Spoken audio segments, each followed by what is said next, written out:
ingingo ya kabiri cyangwa se impamvu ya kabiri mu zitera gatanya, ni impamvu zigenda zishyirwa ahagaragara n'ubushakashatsi butandukanye. Amakimbirane ahoraho, uhora abantu bakimbirana, nibyo bya bindi duhora tuvuga.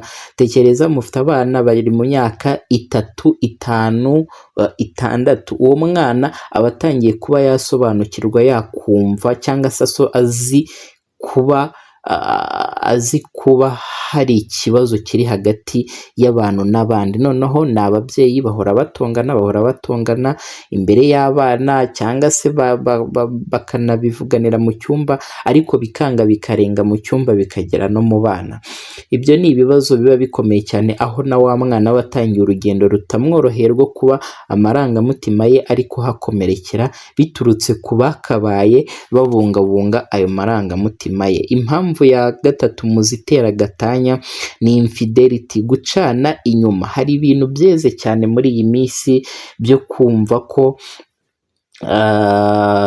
abantu nyine bagomba kuryamana uko babishatse mu gihe batarashaka, ariko mu by'ukuri ibyo ngibyo biha icyuho cy'uko wa wundi ubikoze mbere yo gushakana bimubaho, biba nk'ibintu bisanzwe kuri we, ku buryo yumva yuko yanabikora yaranashatse. Ibyo ngibyo rero ni ukuvuga ngo ntabwo ari ibintu biba bigiye kuba byafasha abantu kubaka urugo, kuko kubaka urugo umuntu aba yiyemeje kureka byose, cyangwa aba yiyemeje kugira ibyo areka agasingira kimwe mu gikomeye cyangwa se mu ihame riba ritumye yemera, akavuga ati ni wowe mpisemo, reka dukomezanye runo rugendo. Rero iyo ngeso yo kuba abantu bari gukora ibijyanye no kuryamana, dore ko nyine abantu babihaye nyine barabisigirije, byabaye nk'ibintu bisanzwe.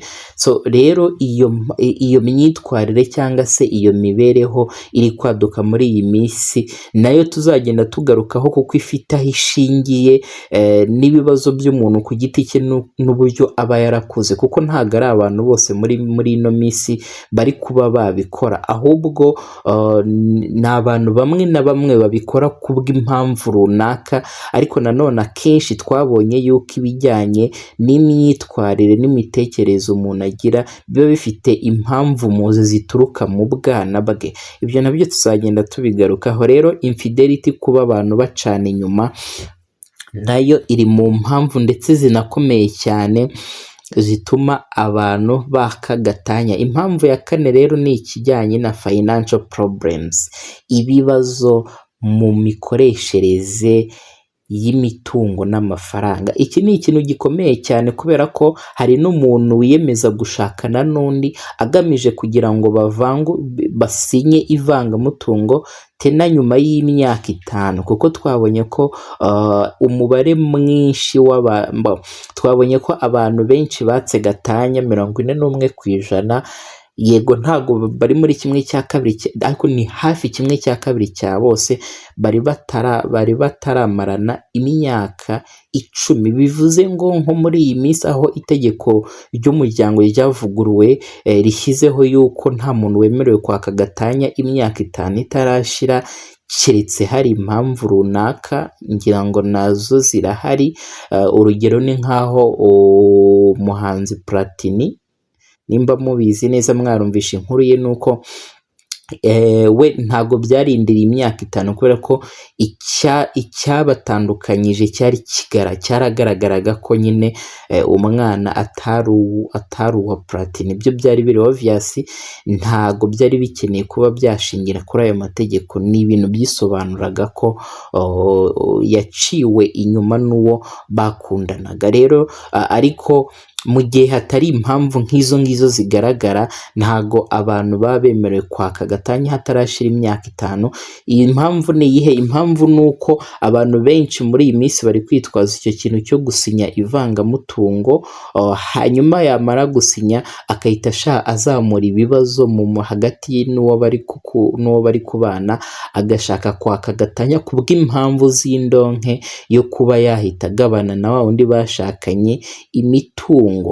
Icyo ni kimwe mu mpamvu gishobora gutuma habaho impamvu za gatanya. Hanyuma ikindi rero ni ukuvuga ngo hari ukuba abantu wenda batari gukoresha neza imitungo, harimo kuba umwe muri bo yasesagura, hari no kuba umwe muri bo nanone yafata amadeni mu buryo atamenyesheje undi, cyangwa se yagenda agira amadeni mu buryo bataganiriyeho. Ibyo bibazo byose, imikoreshereze y'amafaranga, kuyakoresha nabi, kwaka amadeni umwe atabizi, cyangwa se kuba barashakanye umwe atazi ko undi afite amadeni, ibibazo nyine bishingiye ku mafaranga n'imitungo bikaba byatuma abantu batandukana kubwo kunanirwa kugira gute, kubwo kunanirwa kugenzura cyangwa se kuganira cyangwa se kugira imyanzuro bafata ku bijyanye n'imikoreshereze y'amafaranga. Icya gatanu rero cy'impamvu ya gatanya ni ukubura uwo mwashakanye kugira ngo mube hamwe mugamije kwishimisha mu buryo bw'umubiri cyangwa se no mu buryo bw'amarangamutima, ibyitwa lack of emotional and physical intimacy. Ni ukuvuga ngo ushakana n'umuntu kugira ngo hari byinshi nyine biba bitumye abantu bashakana. Hari uko nguko kw'ibyifuzo by'umubiri, abantu bose nyine bakenera gukora ingingo yo guhuza ibitsina.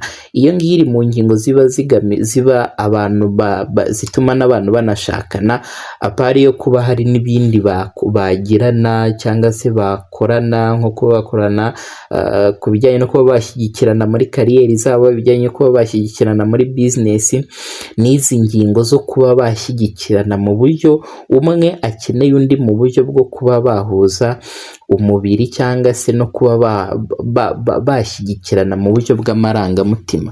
Nimba ubabaye, umuntu wa mbere wakagufashije gukira ako kababaro ni umuntu mwashakanye. Rero iyo utamubona cyangwa se iyo atagufasha mu kuba yagushyigikira muri ibyo bijyanye n'amarangamutima, cyangwa se n'icyo gihe umukeneye mu buryo bw'umubiri ntumubone, cyangwa se ntibibe byagenda neza, kiba ari ikibazo gikomeye cyane. Izo nazo ziba impamvu zo kuba habaho gatanya.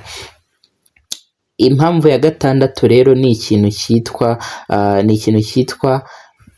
kuba mutandukanye mu ndangagaciro ndetse n'intego z'ubuzima. Abantu benshi bashakana mu by'ukuri batagize ibyo bahuje. Hari nko kuba wenda batandukanye mu myemerere, hari ukuba batandukanye mu myumvire, wenda aho twabonye aho ruguru imikoreshereze y'amafaranga, hari values cyangwa se indangagaciro buri muntu aba afite. Hariho kuba abantu batakumvikana ku bijyanye n'amasaha cyangwa se n'imyitwarire y'umuntu runaka, n'imyambarire se, n'imibanire y'abo babanye mbere batarashakana, ubwo ni aba ex. Ugasanga umuntu yarashatse ariko aracyacudika n'abantu babanye mu bihe byo ku ishuri na hehe hose. Kamon, ibyo ni ibintu byumvikana yuko nimba washatse umuntu, ntabwo biba bivuze yuko umuntu mushakanye agukuye ku nshuti zawe, ariko se nanone uragiye ngo ugiye muri pati runaka ngo y'abantu mwiganye, y'abasore mwiganye, noneho bigeretse ko n'iyo pati wagiyemo abo bose baracyari ingaragu, wowe urimo warashatse, barakesheje, wowe wibagiwe yuko ufite umuryango wasize. Ibyo ni ibintu byumvikana. Abantu bashakanye baba biyemeje kuba bagenda bagafatanya urugendo, bakagira ibyo bigomwa basiga inyuma, bitabujije yuko ari ihame yuko ucika ku nshuti zawe, ariko haba hagomba no kuzamo akantu ko kugira isesengura, ukibaza ukavuga uti se ndagenda mvuye mu rugo saa 8, ngarutse mu rugo izindi saa 8 z'urukerera. Ibyo ni ibintu rwose hatabayemo ibintu byo kuvuga ngo uburenganzira, ngo nanjye mfite uburenganzira, ni ibintu bigoranye kuba wabyumva yuko ufite umuntu uhora ugenda mu mapati ngo nabo bahoranye n'iki. Izo ni values ziba zituma abashakanye bashobora kutumvikana biturutse kuri izo mpamvu za hato na hato, cyangwa se iyo myitwarire mu by'ukuri idakwiriye umuntu wiyemeje kuba hari uwo yahisemo ngo bakomezanye urugendo.